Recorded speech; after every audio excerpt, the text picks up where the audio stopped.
Thanks everybody for joining this session. I think this is like the awaited session for the D2C Dialogues, where we have Varun, founder of Mamaearth. But before we introduce Varun, maybe I'll introduce the panelists first. We have Vinay, who's partner at Fireside.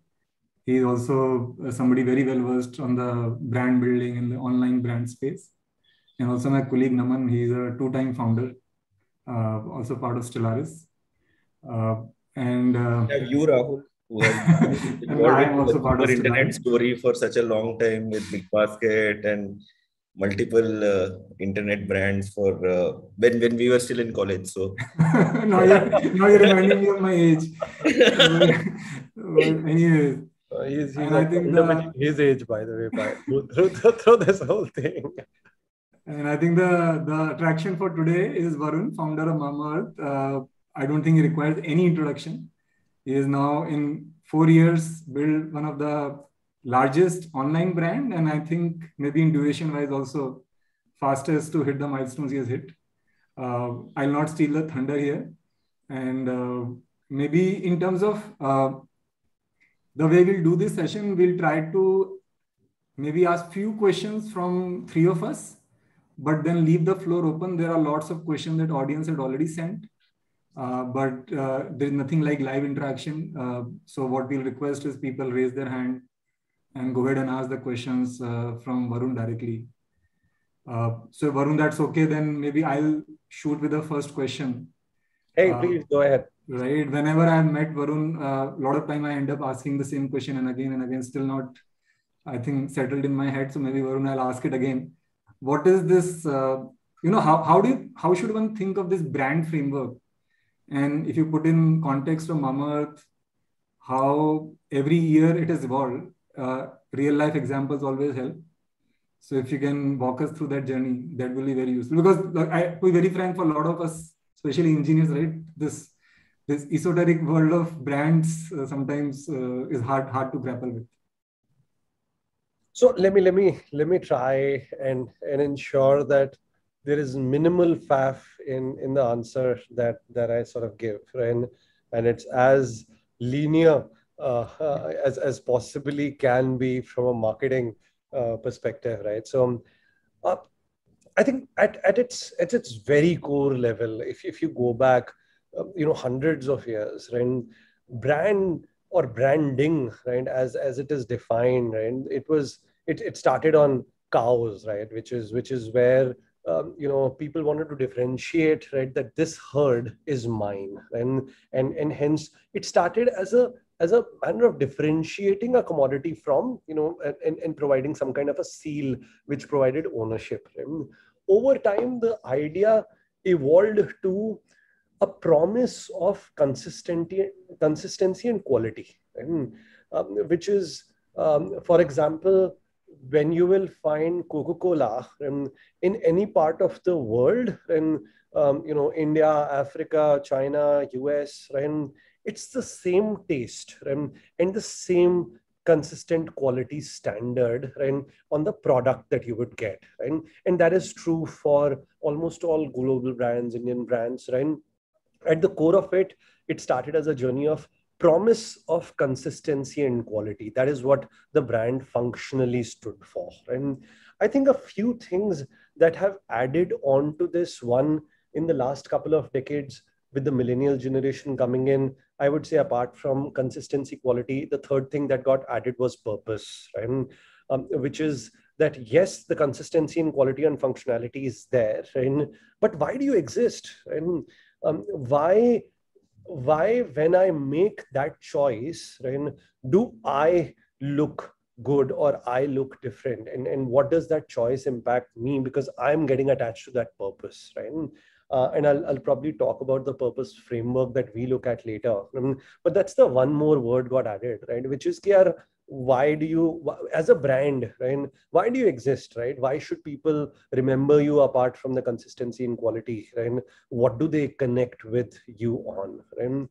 And the fourth thing, which is specifically getting added with the D2C piece around brands, right, is personalization, right?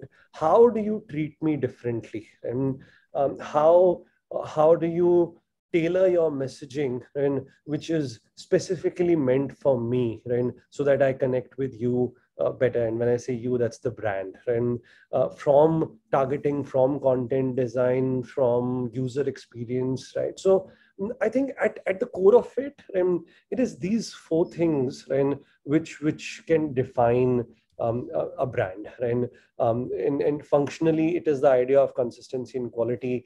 Emotionally, it is the idea of purpose and why you exist and what you connect with. And then from an experience perspective and selling perspective, it's the idea of personalization, especially in case of D2C. And from a journey perspective, and I've also talked about this earlier, right? And I talk about this with my team.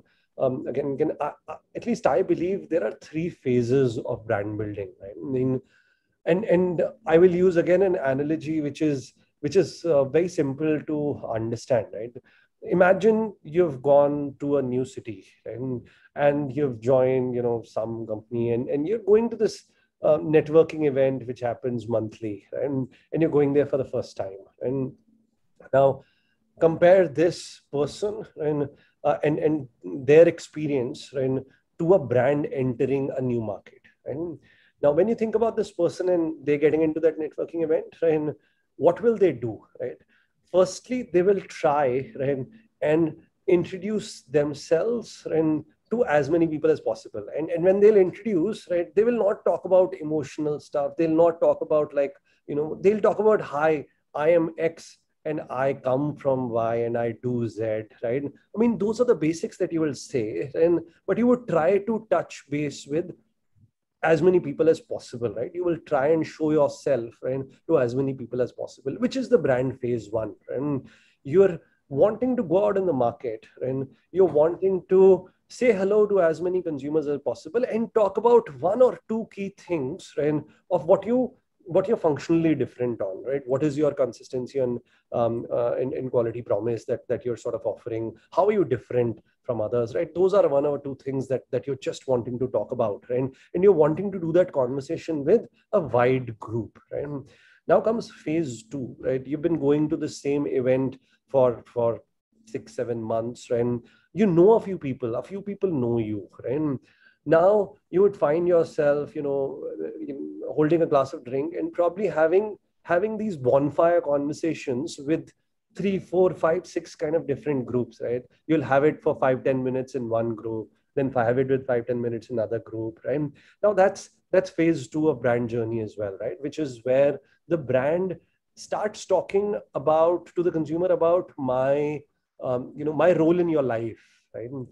And which is where some bit of emotional storytelling starts. And it also talks about, hey, what are your values? What do you stand for? You start doing more conversations, right? And this is also the journey where you start focusing on LTV. You start doing some cross-selling to the consumer, and you start, defining some of that why story that I talked about. And also all of these groups, right, will probably be slightly different in nature, right? This is where personalization sort of starts coming in, right? In a younger group, you'll be far more energetic and far more colloquial, far more,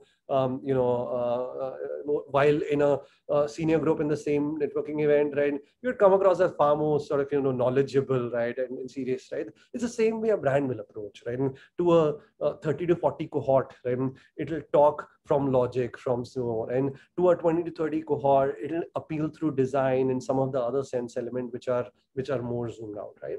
Now, the third phase, right? Imagine you've been to this networking event for a couple of years now, right? And there are a lot of people who respect you now, right? And who believe that you have been adding value to this display for quite some time, and they give you an opportunity to stand on the stage and talk to them, and share your perspectives, share your point of views, right? Now, just imagine if you would have gone on the first day and stood on the stage and started talking about, hey, this is what I believe in, right? And this is what a lot of people in that event would have felt, what pagal hai kya? Kaun hai aadmi? Why is he standing on the stage and talking like that, right? So you don't have the right, right, to talk about your point of view, your perspective at that time, right? But now you do, right? Similarly, in phase 3 of the brand is where the cultural point of view sort of comes into play, right? Your perspectives of how world should look like and how world should operate, right, comes to life, right? So, now giving example of Mamaearth, right? So we started, and goodness inside is the purpose which we've been connected with, which we've talked about for a very long time, right? But we started by just talking about that in sense of our product, right? We talked about Asia's first made safe brand, right? We talked about goodness inside the product, the fact that no toxins, good natural ingredients, and we continue to talk about that, right? Then the second phase came out where we started talking about our processes, right? And we said, hey, plastic positive, right? We'll connect each of your order with a tree that we plant. We have a plant goodness. We are PETA certified cruelty free, right? And we started having those conversations. It is not just what you're using, but imagine when you're making that choice, how you're making the world a better place, and that story, right? And now is the phase, right? At this stage and scale, right? When we are going to launch and actually last year we did a bit of it, right? But this year we're going to do it in a much bigger manner. And our perspective play, right? Which is, what is our point of view in life, right? What do we believe? And goodness stands for? What do we believe beauty stands for? What do we believe care stands for? And what do we believe is wrong with the world, and we would like to make it right, right? Or what could be our version of this world which will be so much more beautiful, right? So all of those conversations we'll do now, right? So I think from a journey perspective, those are the phases that we have followed, and I hope for the engineering mind, I've been able to sort of give the right analogies to set those phases right. And while you should know who you are and what your values are and what your beliefs are, and in the phase 1 of brand journey, and that's not something that you would probably talk about as much, right? And it'll remain in the background. And over time, you should start talking about that a lot more. And hope that answers. And Varun, this was like a very nice analogy of look back and your journey over the last 5 years when you started researching products and then market and brand, etc. But if you take a look forward, and I mean, and we have a lot of entrepreneurs here who are just starting off, looking at various consumer subsegments that they can serve. And is over the last 4 years, you've seen how the decibel levels on digital have gone up, both from the incumbents and other digital brands like yours. Plus, add to that the chaos of this entire Thrasio model, which is pouring a lot more capital into the hands of entrepreneurs who like to start off again. So there's going to be more clutter that's going to come up. Sorry? I'm saying you're also responsible. All this money is coming from these only. But what would be your advice for for an entrepreneur starting off today, given the context that has changed since 2016? Yeah, I think it's even more important to have clarity of what is it that you stand for, and how is it what is the problem that you're solving, right? How is it that you have a clear differentiation, and what is your reason to believe? Why should the consumer believe that differentiation exists, right? Because the generic play is just not going to fly, right? There is so much generic play out there, right? And it is increasing by the way that there is no premium that you're going to get for generic play. It is over time going to become heavily discounted, and then the erosion will start happening and expensive. So all the more important to have clarity as to what is the problem that you're trying to solve, and why your product proposition is well placed and differentiated to solve that problem, and what is that one thing that you would die for, and as a brand, knowing that, and that if you had to be an activist for one thing, and what is that one thing that you'll be an activist for, and having that clarity is very, very critical right now. Interesting. There's a question from Ankur. He is asking as a follow-up to your first answer, Varun, that how does a founder figure out when is the right time to switch from phase 1 to phase 2? As in, Are there some clues or signals that one can look for?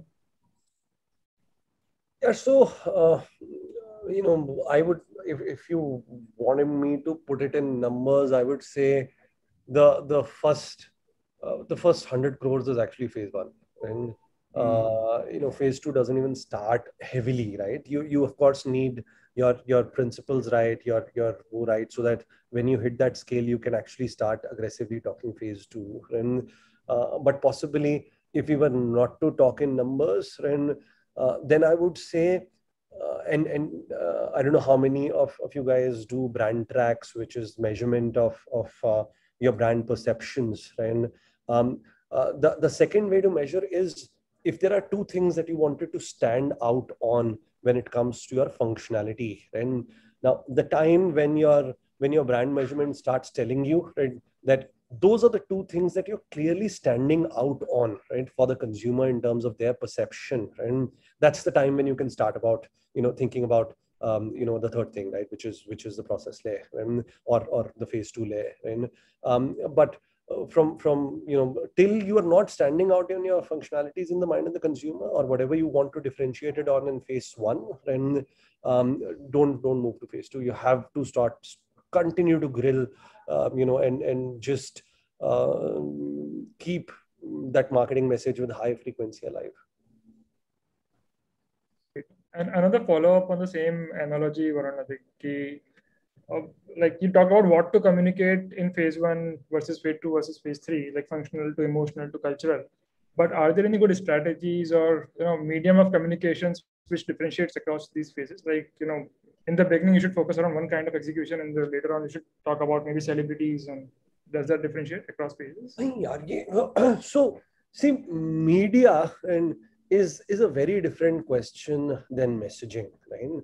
I mean, your media is decided by who you want to reach, at what frequency do you want to reach, right? And all of those pieces, right? Now, for example, in each of these phases, they're not as clean, right? There are clear sort of cusps which exist, right? And in the cusps, you are doing both, right? And as phases continue, it is not like the last phase goes away, and that continues when it comes to, so that phase is recruitment, right? The second phase is about getting deeper connections, right? If you were to sort of take the analogy, imagine that networking event mein aur log add ho ja rahe, right? The size of that networking event is also increasing. So while you're having deeper conversations, right, you also have to parallelly say hello to a lot of new people, right? So that exists. So phase one never goes out, right? But imagine you've reached phase three level, and phase three is a conversation which you want to do with your brand lovers, which are already deeply connected with you, and you might have a different core digital media that you want to use, and specific audience set, what they consume. You have much more data on them. You would use your own CRM, your mailers, your different kind of pieces to actually reach out with that message, right? On the other hand, now you might have reached a level where your awareness funnel, digital itself, is not able to sort of suffice, right? And you want to go to TV and take that conversation on TV. So all of those coexist. The media is all about what is it, who is it that you're trying to reach, what is your objective with that activation, right? And the choice of media will be dependent on that. Great. Maybe while we said we'll want audience to ask, 20 minutes have passed, only 3 of us asking, and there are a lot of questions in our minds, but why don't we open up? I know people have typed questions in chat, but there is more fun when you ask directly in live. So you can raise your hands. Naman will add those people to ask questions. Actually, a couple of requests. One, try to keep question to the point, and instead of asking specific questions about company strategy, would be useful to ask more that helps you learn from what Mamaearth and Varun has done. So Varun, please, Naman, please go ahead. Yeah, so I've already brought Sahil on board. So Sahil, you can ask your questions. You can unmute yourself and ask your question. Sahil, you're on mute. Maybe Naman. I'll bring Ritesh. Yeah. Ritesh, you're there. Yeah, hi. Am I audible? Yeah, you're audible. Yeah. So first of all, congratulations, Varun. I mean, I was tracking your story a lot, and really, really happy to see the kind of growth and momentum you have got. You guys have got being advising to startups as an investment banker. My question was, if someone who is into a Me Too space and it's into the typical brick and mortar channel, but has a brand, and now given the push we have in the D2C branding online penetration, uh, you know how and what are the key things one should take care of to try and set up a niche on an online setup, which is in at least in that particular space no one else have even tried out. So a Me Too product which is based on a brick and mortar channel through dealership, no presence on online. If someone tries to make a niche into an online D2C strong brand, what are the key things such a challenger could take care of, which will help him to develop a very strong online D2C brand? I don't know whether I was able to convey my question properly. No, you're able to convey, Ritesh. But see, when you've already called it out as a Me Too, product play, then to me it's actually product play more than brand play. And then the only thing that you need to figure out a way to do is how do you get your pricing right, and because it's largely then a private label play. And if you don't have a differentiated brand proposition, then you better be priced lower than the ones who have differentiated brand proposition.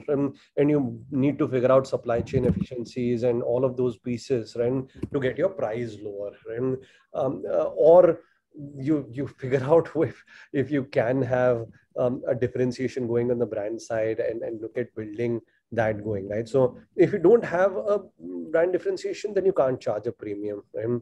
And that's reality in any media, D2C or non-D2C, and hence it then has to be based on some kind of a discounted or lower than the other brands in terms of pricing. That's the only way to sort of build a business around that. Great. Kriti, you're next. Hello, can you hear me? Yes. Yeah. So, hi guys. I am a toy brand, and we basically make all fabric-based toys. The reason we started this was because my daughter, she used to mouth every single toy I would give her, or a flashcard. So I, being a fashion designer by profession, so garments or fabric came very naturally to me. So I started building toys, started supplying to schools. Then in around 2017-18, the schools started giving orders to me before that. But 2018, there were a couple of teachers who encouraged me to, go on board with, directly selling it to the clients itself. That's how I started building the brand that time. And during the lockdown, when we saw the increase, and we started making it like a proper brand, as in, with proper branding, got a person to redesign our logo and everything. So now we already have a small niche in the community. People somehow know what Berry is. They appreciate the way that we are using almost cotton based, and if we are using at all a polyester, that is for a reason, so that it's washable, so it's reuse, replay. So it's basically for you can reuse, and it can be passed on because everything's washable, and we make sure that the fabric is not bleeding. So sorry to talk a lot about my brand, but my question here is, what do you think our next leap should be? So we are already into marketing and supplying on a couple of online platforms.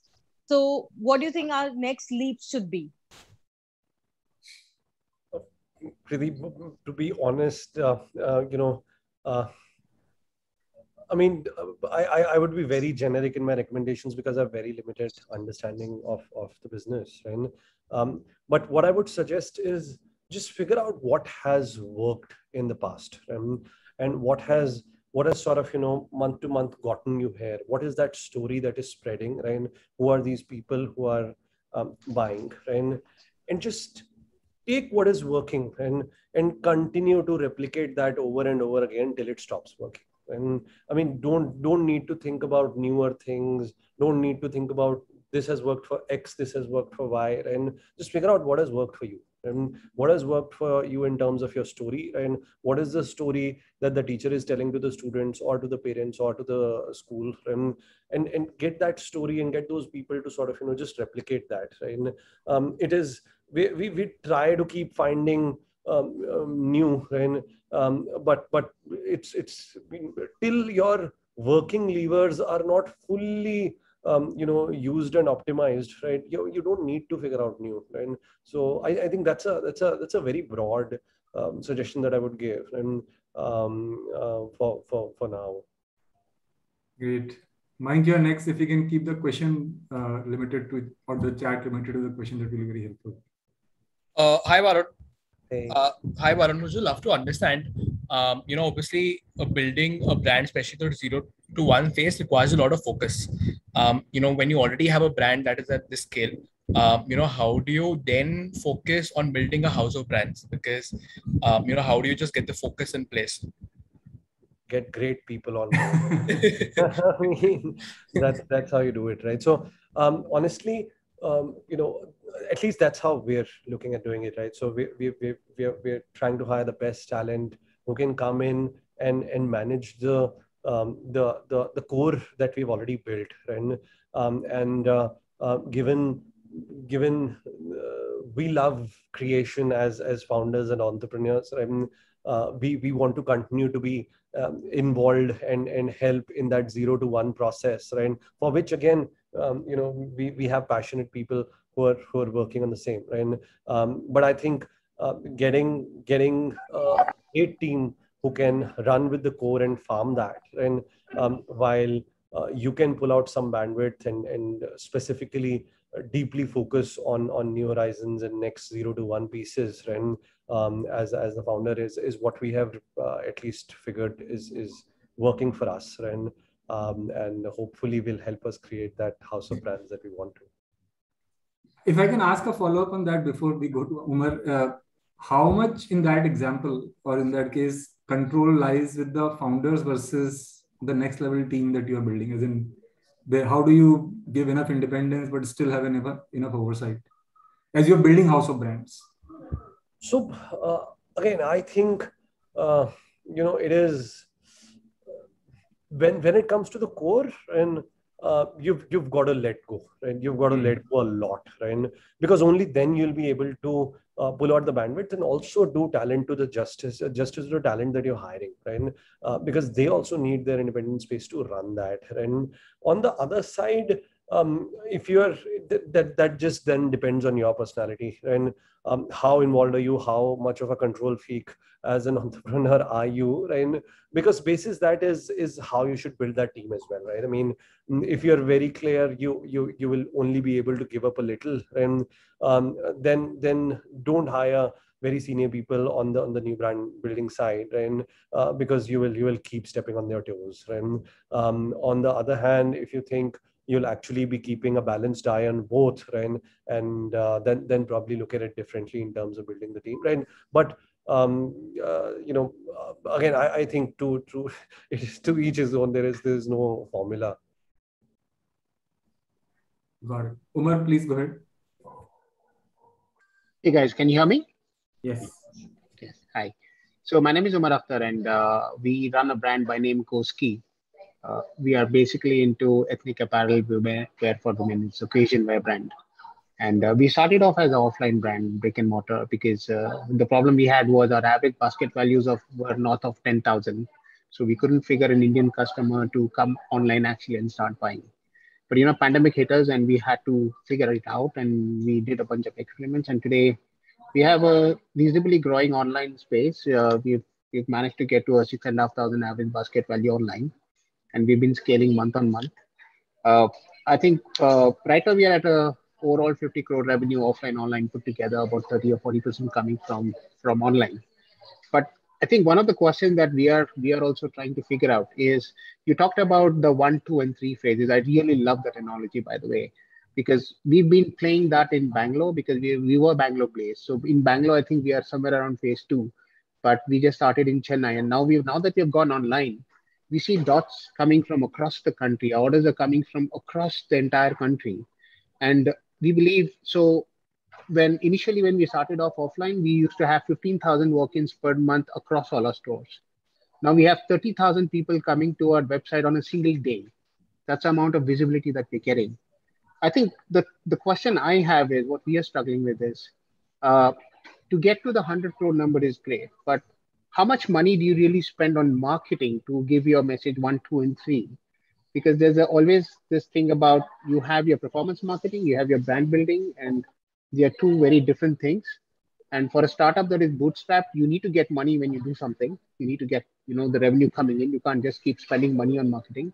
So how do you draw that balance, and what is the type of budgets that you spend to get to 100 crore from a marketing perspective?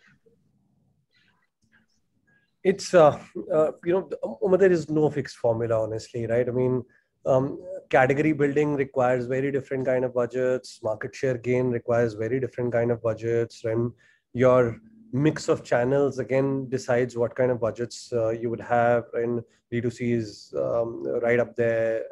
On the other hand, e-commerce marketplaces could be a very different play. And, and that said, one of the things which I heard you say, especially early on, brand building, performance marketing, and that is where I have a slight disconnect, right? In my view, every message from the brand is a brand message, right? And every message that you send out, right, helps you build some kind of a texture around your brand. And now there might be mediums which are far more oriented towards performance marketing, and hence they drive direct transactions.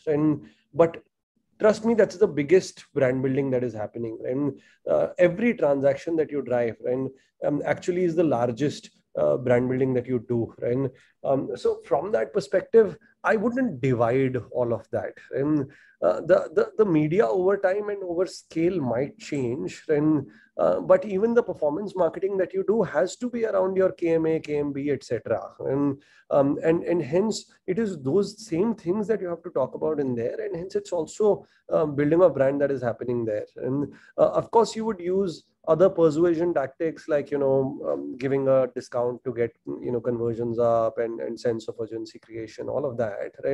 But from a brand messaging perspective, there is you communicating to a consumer on why they should buy your brand. And hence it is as brand building as it gets, right? So over time, of course, you might add a few more mediums where you might not be able to track direct conversions, and which is where measurement tracking also sort of comes in, and because brand strength getting better is directly linked to people being able to buy more later on, right?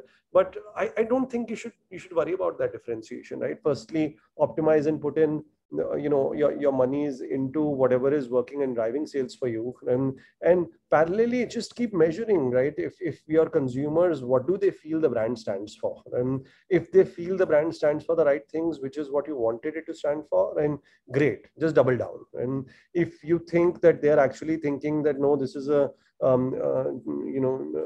something very different, then you got to change your messaging, not your strategy. And just go and recheck your content as to what are you talking about, how are you convincing these guys to buy, and probably that needs to change. And but otherwise, in my mind, they're not two different things. Right. Hi, Raksha, you want to ask a question? Hi, yes. Hi, Varun. I wanted to know how important is celebrity funding, one, and celebrity endorsement for a D2C brand like yours? So from a perspective of use of celebrities, right, there are two ways a celebrity adds or can add value to the brand, right? One is breaking clutter. Like we all talked about, there is so much media, so much content, so many brands talking about things. And when you see a celebrity coming and sort of in that face which is known to you coming and talking, and there is a higher chance that you might stop and listen, or you might at least find it more credible than something else which doesn't have that face, right? So one is that, right? Second is in certain cases where the celebrity's value system is very attuned to your brand's value system, and they're actually able to sort of spread the aura of that value system over to your brand, right? Salman for thumbs up, right? I mean, aaj kuch tufani karte hain, and all of that, right? The value system, all of that, right, was so connected that it actually got transferred to the brand itself, right? Similarly, Shilpa for us, right? When we were choosing, we were very careful about getting someone who has that wellness DNA, who is a mother, has been talking about positivity in terms of choosing the right ingredients, choosing the right food, and all of that, and better living, right? And that sort of gets transferred. So I think those are the two ways in which celebrities add value to the conversation, and from that perspective is how you should look at it. And if you think someone is helping you do both of these, and you should probably get them involved. And Varun, if I can ask a follow-up question, there sometimes smaller or younger brands don't know, what is the minimum budget to keep if they want to use celebrities, and let's divide it into hiring a celebrity, producing stuff, plus what you need to market. Is there any approximate benchmark ratios that you can share? Two things I would say. One depends on the celebrity and their structure, right?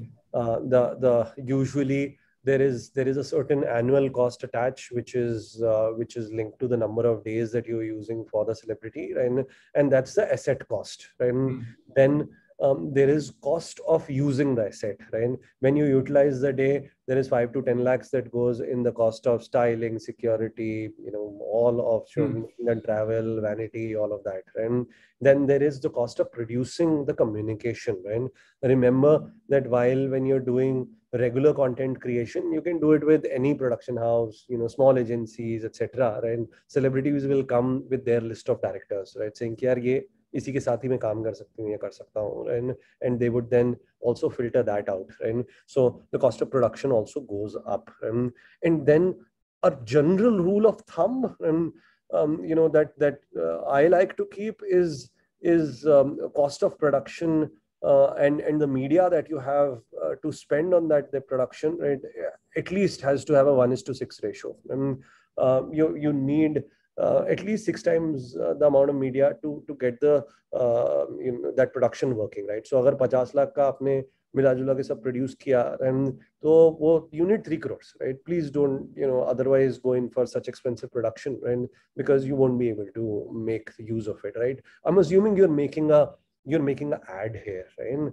On the other hand, if you're making a content and which is a story, then that's a different play, right? Because you would not put as much media on it, right? You would assume that because you're telling such a powerful story, and that story then will need to have very little brand piece. It usually, like I said, comes in phase 2, phase 3, right? Phase 1 में कोई ऐसा functionality पे story बनाने का भी कोशिश करेगा तो media ही डालेगा उस पे, right? But if it's a story which is worth sharing, right, which makes the consumer look good, right, when they share it, and then the media could be low, in which case the ratio might be different, right?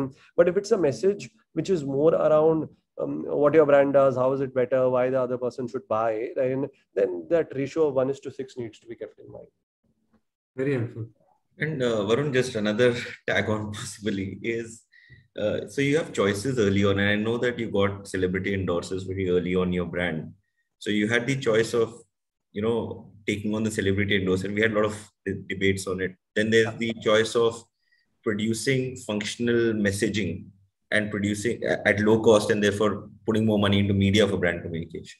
And then there's the choice of actually also, you have a team to build at the very early stage. So how do you kind of balance these priorities, and how should one early stage founder look at saying which one when? Was risk to hai dhanne. That's the whole point. You will take a lot of gut-based calls, right? Some will play out well, some will not play out well, right? But what I would sort of tell about our choice was the one insight that was working for us really well, and from a communication insight perspective, was moms trust other moms, and which is what I said, right? I mean, we went back and said, "Yaar, kya kaam kar raha hai? And what is it that has worked for us till now, right? How do we take that to next level?" And we said, "Yaar, currently it is this set of, you know, our community moms and our peer moms. That is what has been working in terms of getting this insight to life, right?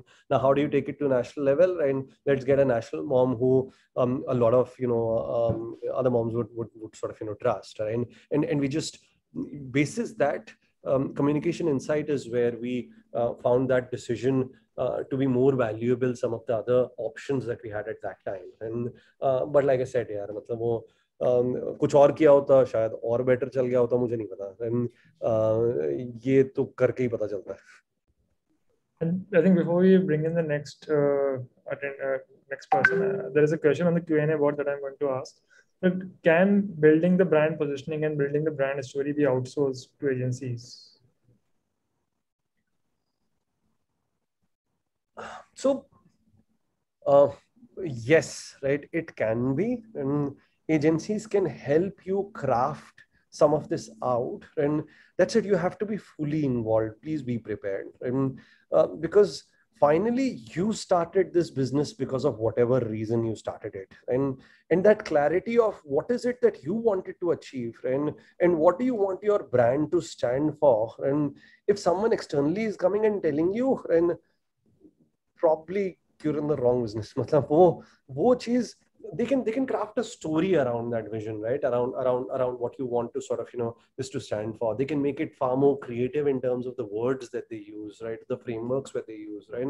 But finally, that knowing why do you exist, what would you die for, and why did you start what you started, and that is very critical, right? For example, Kriti was talking about the fact that she started it because she doesn't like, you know, the toys to go in kids' mouth, right? And which is a story of a parent feeling that anxiety and that stress, right, of someone doing something like that, right? That at the heart of it is core of that brand, right? And that can't get lost, right? Which is why you need to be there, and to ensure that is protected and it remains the heart and DNA of the story that gets crafted.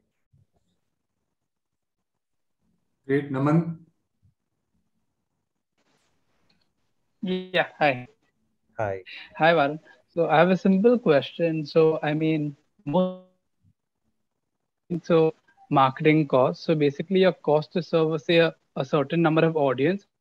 I feel like that must have increased substantially from, say, what it was 5 years ago, just from the fact that pure competition and the number of D2C brands trying to reach the same audience. So your, say, marketing spends on Facebook or, say, Instagram, etc., that must have gone up. How do you see that, say, 5 years down the line?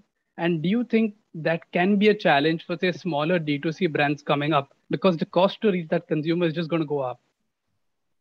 You know, no challenge बाकियों के लिए नहीं, हमारे लिए भी है. We are also building and wanting to build new young brands. And that's it. What we have seen on this journey, and is that we've started, you know, looking more and more at the blended cost of acquisition, right? Because as we grow, and we are also getting a lot more people on organically and from direct, right? We're getting a lot of people who are coming in as repeats, right? So, you know, while the repeat part is not what we capture, but in blended, we do capture everything. So all of the marketing that you do, right, over time continues to build on that O+D traffic metric for you.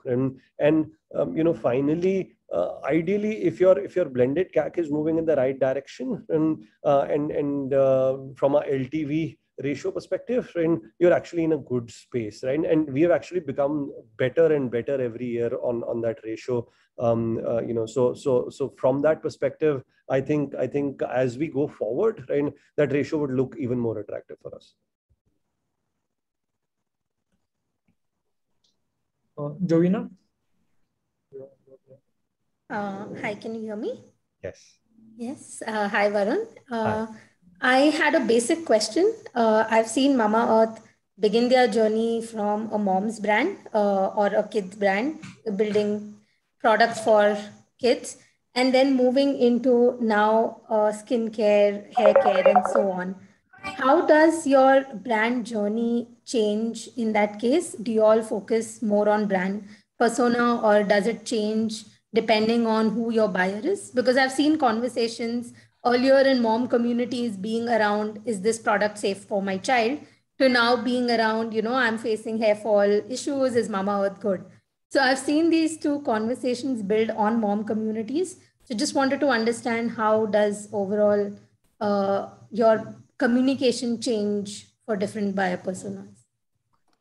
Yeah, so like you rightly said, right? I mean, the communication will change, and that's the beauty of being in this space of digital, and that you can, for different kind of products, change your KMA and KMB, right? For us, KMB of Made Safe Clean Label in case of adult products becomes a KMB, and the natural ingredients and the payoffs that they are linked to, like a Upton for Retina Glow, right? Or a tea tree for acne, and that becomes priority KMA, key message A, in case of an adult consumer, while key message B continues to be safety, made safe, and toxin free. And while in case of baby, where the number one choice on which your criteria on which you make a choice is safety, and so the clean label, the made safe credentials, all of that is message A, and while the positive natural ingredients becomes message B, right? So it's still those same two messages being delivered, but the order of that changes, and hence the storytelling also changes, right? So I think from that perspective, that's how we've kind of ensured we are landing the right message for the right audience. Ritesh, you are. Yeah, Varun, I wanted, and Vinay, if you guys can spend some insights over the brand building of someone like Boat. Now they were also into a kind of a Me2 product, which is very heavily, offline, and they somehow created this brand. So what are your views? I mean, maybe you can decode for the larger audience about what we can learn from that brand builder. I think you should bring Aman, right? If you guys should bring Aman sometime later. In fact, hold that thought, Ritesh. Watch this space. Next month, your wish will come true. So you can hear directly from him. Okay, sorry about that. Thanks. Thank you.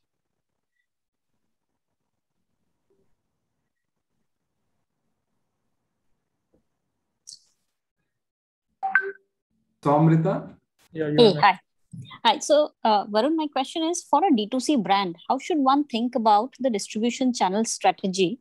Because as the brand traverses through its life cycle, because when you start, you'll obviously start online, and then you have a bunch of options like the horizontals, Amazon and Flipkart. And then you'll have the verticals like a Nykaa or a Myntra. And of course, there are challenges. While these guys drive a lot of eyeballs, but they, of course, will not share data with you live to customize on your products or just work on your product. And then you will have your own brand website, but that again has the challenges that you will not have enough footfall right on day one, but you get data and you can monitor the traffic, etc.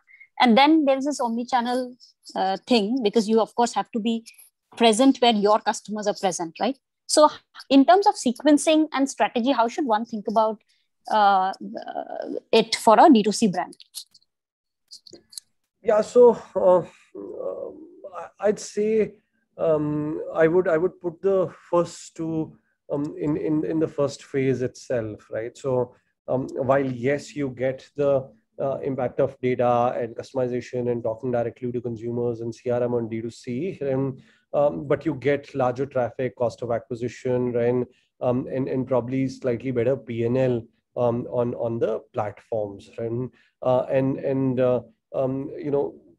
You can't sort of force the consumer too much also to choose a certain channel, in which case the cost of acquisition goes up tremendously. You need a channel to also generate some cash, right, which can be reinvested in another. And so from that perspective, I'd put the entire commerce play, which is D2C as well as all platforms, and into the phase 1 bucket. And phase 2 is where I would say, offline and getting a taste of how consumer is responding to your brand in physical play, where there is no clear answer as to ki is time pe hi karna chahiye, specifically can't time it, and you need to keep trying it, right? Be in like, whatever top 50, 100 odd stores, right? When you feel that this is when I should start trying, and once you start seeing traction, right, it is not necessary that you will see traction in the first month, right? And you have to be patient when it comes to the offline play. Once you start seeing traction, and then probably think of further scaling, and then phase 3 could be what you're referring to, omni-channel, where you can actually think of opening your own stores and linking your digital store presence to your stores as well. So at least that's how we've been thinking about it. Great. Aditya, please go ahead. Hi, Varun. Hi. So my question is, like, in typically similar gross margin categories in FMCG businesses, right, who are around 100 crore kind of turnover, the A&P would be in the range of 12 to 15%, right? And that's broadly supported largely by the fact that there is a distribution presence which is available, and just the initial launch itself will be able to drive a 10-15 CR kind of top line without very minimal A&P support, right? So going forward, this journey from, let's say, 100 CR to a 500 CR business, do you see a very large traditional FMCG sort of play where that becomes the channel which operates as driving profitability, while the D2C side of the business is more testing concepts very, very quickly, as well as a source of generating insights? Because a 15% kind of A&P play in D2C in my head right now seems like a pipe dream, even at that kind of scale, right? Yeah. So firstly, I think the numbers vary by category a lot. Right? Yeah, absolutely. I mean, if you look at globally, behemoths like Shiseido, L'Oreal, and still have 30-35% A&P reinvestments on their global P&L, right? And hence beauty and personal care is a very different ball game, right? And then there are other categories which are lower on some of this, right? Especially in India, where in any category there have been 5-6 brands which largely take 90% of the share, and hence it wasn't as expensive to sort of get your message out there, and all that is changing now. And we believe that percentage even for larger incumbents would go up, and but more importantly, yes, we would look at the scaling up in that distribution channel, and as we scale there, the question of media also, and using some of the other media choices is something that we are evaluating, and even doing extensive POCs on. And so that said, again, D2C commerce continues to be a very important part of the strategy. That's where we have our strongest playbooks, and all the new brands that we launch will always be around those playbooks. And there's one very interesting question in the chat, and I thought I'll pick it up. It's about non-linearity of growth, saying that at what inflection points did you see in the last 4 or 5 years? What were the 2 or 3 inflection points? Was it Shilpa? Was it the availability of capital? Was it the right team? Which gave you the confidence to now say, hey, it's time to reinvest and double down on growth? Yeah, this question gets asked a lot, right? And honestly, when I go back, if you look at least our journey, there hasn't been a single quarter where we would have done lesser than last quarter, right? And hence we've just ensured that we are building it brick by brick, day on day, right? And not waiting, so to say, for an inflection point. And whatever is working today, right, we'll continue to double down on that. And parallelly, we will keep experimenting on Horizon 2 and 3 kind of pieces, right, which we believe can work for us later. And as soon as they start working and showing results, we'll start doubling down on that to get things going, right? So I don't think I would say single inflection point. All the points that you mentioned, right, be it and those were planned interventions, right? Be it a fundraise, be it getting right people at the right time, be it getting a celebrity on board, be it doubling down on D2C, and all of those have helped continue that growth momentum. But I don't think I'll be able to sort of say, okay, this one inflection point is what was much bigger than the other. I think each one of them has their own weight in the growth journey. Great. I also have a burning question around brand extension. So as a brand scales up, there is one direction of thought where you extend into other subcategories, adjacent category under the same brand. Then there is another line of thought that probably you start with completely new brand with a different proposition, and that's how you go into multiple brand category. And then third is typically having a mother brand, which is master, and there is a daughter brand which can relate to certain different concept, which like similar to Unilever and P&G. So what are your thoughts in this mother brand concept or the brand extension concept in general, that as you scale up, how should one think about it? Yeah, so one, like I said, right, when you're building a why-based brand, right, where you have a strong core which you get people to buy into, right, the brand just gets a lot of leverage in terms of extendability, right? Let's take an example of Sunsilk versus Dove, right? Sunsilk is a brand which always stood for hair shampoo and keeping hair great, etc., right? Which was a what brand, right? What do you do, right? Is what it was answering all the time, right? Because of which there is a limited extension. They can't even get into oils for that matter, right? They're just in that same zone. And while on the other hand, if you talk about a brand like L'Oreal, talk about a brand like Dove, right, which have talked more about, right, definitions of beauty and what do they stand for, etc. And because of which the amount of extendability that they've been able to get is far higher, right? So it depends upon the DNA that you're creating and what is the kind of purpose that you stand for and the why what you do. And then there are also certain guardrails which you need to put, right? Now, for example, while Mamaearth stands for goodness inside and stands for clean label, right? We are very clear that as a company, we're a personal care, BPC, beauty and personal care company, and hence we don't want to extend beyond that. And but in that, right, we want to make sure that we are doing everything. And secondly, a guardrail like wherever a certain proposition, which is why, for example, the Derma company came to life, and wherever a certain proposition requires a very different, communication, a very different existence, right? So while Mamaearth comes, from nature at its core, right?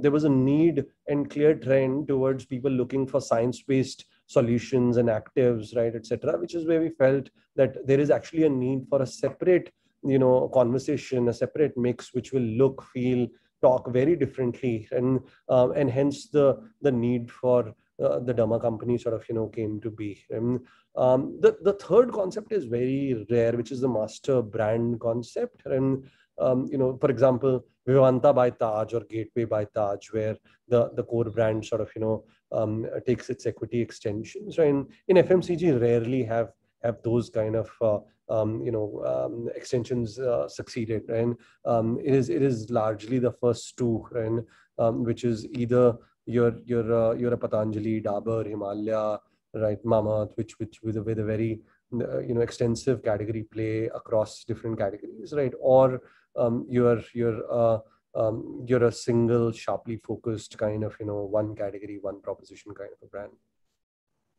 Interesting. Maybe a few more questions. Shashwat? Next. Shashwat, can you hear us? I'll bring Chinmay. Chinmay, please go ahead. Yeah, hi. Hi, Varun. So my question is much more basic as compared to everybody else's who are at a higher scale. This is for someone who would be starting off more in the journey or early part of the journey. What do you see, and this is a kind of a specific question, what do you see happening to consumer acquisition costs in the D2C, that is the Facebook, Instagram kind of places? Because, for a new brand, they would not be able to go offline first or go to Amazon and get traction against, so many incumbents there. So what do you see sort of, maybe a number if you could throw out for someone starting off or something like that? Thanks. यार मेरे को समझ नहीं आया अच्छे से question from especially from a number perspective. I mean, if you could sort of paraphrase it.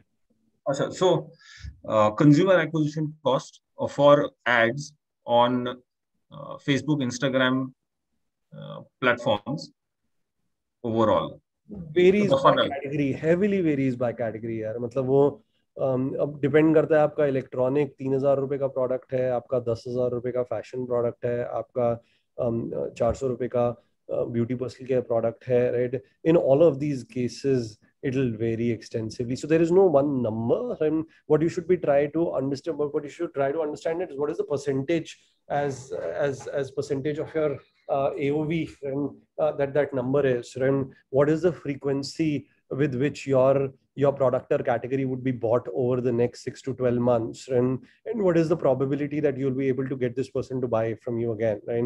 And that science is what you should apply to understand कि यार ये LTV CAC जो है वो निकल आएगा कि नहीं निकल आएगा, and from a D2C perspective, and numbers is there is not one specific number that you should try and look at.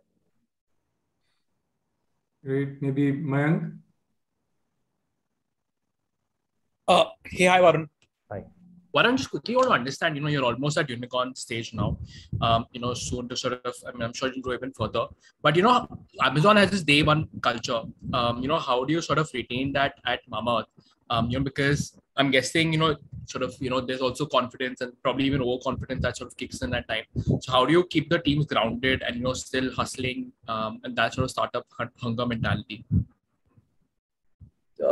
In fact, in my last, I send out this monthly newsletter to my entire team, and my last month newsletter was around stay hungry, stay paranoid, and which is the mentality that we have maintained, right? I mean, हम अभी दिमाग खराब हो जाता है हमारा अगर हमें पता चल रहा होगा यार कि ग्रोथ नहीं आने वाली या कैसे होएगा, मतलब that's what I lose my sleep over. Shit, how will we grow next year, right? What do we need to do now? We यहाँ पहुंच के यहाँ से आगे कैसे जाएंगे? And how do I think from category, market, all of kind of construct perspective, and honestly, if as founder you're hungry and paranoid and you're always sort of making noise around that all around, right? It automatically sort of spreads. Your company is an image of you. You can't help it, good, bad, whatever you are, and your company will be an image of you. And from that perspective, if you keep talking about it, if you're evaluating and taking decisions around that, if you're pushing people in sort of ensuring that you're not becoming complacent and you're not losing your paranoia, be it around quality, be it around your core vision, be it around growth, and just comes through here. Although your responsibility. Ketan, please go ahead. Hi Varun, Ketan, very insightful point so far. Varun, again, I'm a young company entrepreneur, and I wanted to ask, in the initial stage, especially in the first 18 months, what are the good benchmarks to have from a growth perspective? I mean, is 30% month on month good enough? Is 50% good enough? And yes, it will vary a lot. बहुत ही अच्छा number है, मतलब it is a crazy good number if you're sort of able to get that. अगर आप वही number जो है 18 महीने और कर दोगे तो the power of compounding is so big, you'll be 1,000 crore company in 3 years, right? So तो वो क्या अच्छा नंबर है, मतलब वो what is a good number that will make you happy at an early stage? उतना अच्छा नंबर है यार, मतलब कोई ऐसे नंबर पे तो हो नहीं सकता. मतलब your view is how do you get as good as or as high as sort of possible, right?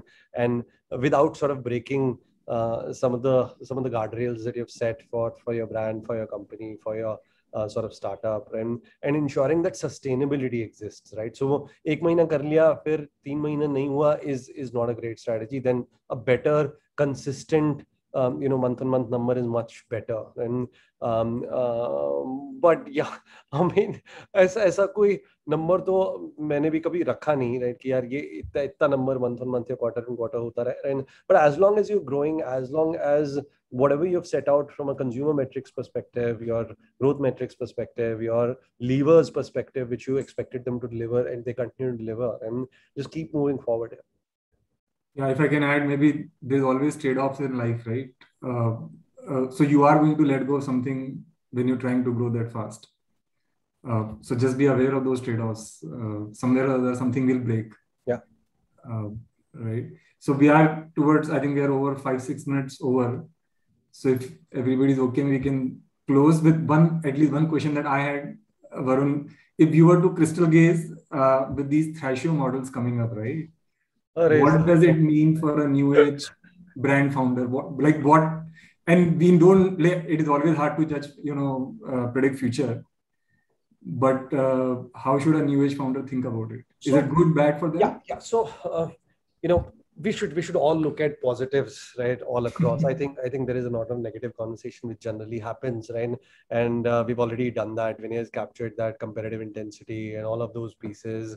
A lot of new stuff coming up, etc. And let's look at the positive side of it, right? See, the way things are shaping, right? A lot of niche propositions are going to shape, and the propositions will continue to get niche, right?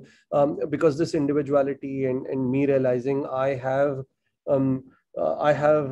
oily skin, but I don't like creamy products and stuff like that, right? So in further going down into, but I like X and I like Y, right? And the like, I like this and this and this and this, right, will lead to choices which are far sharper for consumers, and hence brands will also need to provide such sharper propositions, right? Which will lead to creation of a lot of brands which independently don't have capacity to, let's say, go public, right? Because if you're not hitting a certain scale, right, then that eventuality might not be possible. And the existence of Thrasio model, and at least provides one more avenue of exit apart from strategics, which earlier used to exist, and where there is another.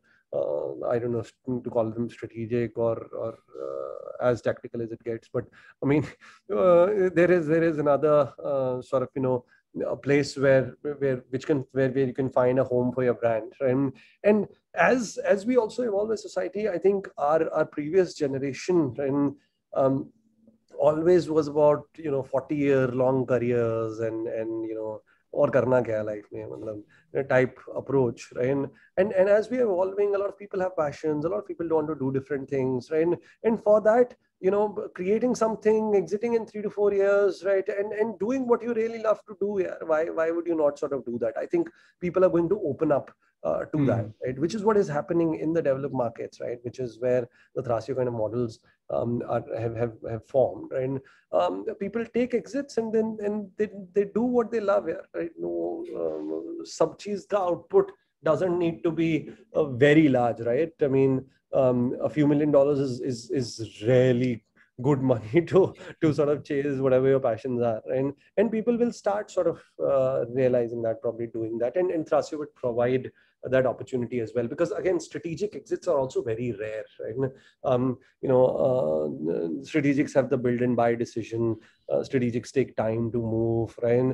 I mean, either they are quick, they can sort of move fast, and of course, currently, thanks to Vinay, they have the money, right? So very small parts. But yeah, so I believe it's good for creating more choice and brand ecosystem. It's also good for entrepreneurs and founders who can create and generate value for themselves. Hey, Varun, we can keep going on and on. I know. As always, just shooting the breeze with you is always so much entertaining as well as educating, right? And firstly, thank you so much for teaching all of us at Fireside what's possible. Thank you so much for actually taking the time to teach this community I mean, I just love that entire analogy on brands, on how to think about a brand as a persona, about the analogy of how to think about the culture of your team and starts with you. There's so many takeaways for me. But we would love to have you back again. I think this was an extremely great session. And I'm sure I took away a lot, and I'm sure the community did too. Thanks everyone for joining and spending the time with us. Thanks Rahul, Naman for organizing this, and Varun, thanks again for all your time. Hey, thank you so much for having me, Rahul, Vinay, and Naman, and everyone for asking such nice and amazing questions. All the best to all of you. Thank you.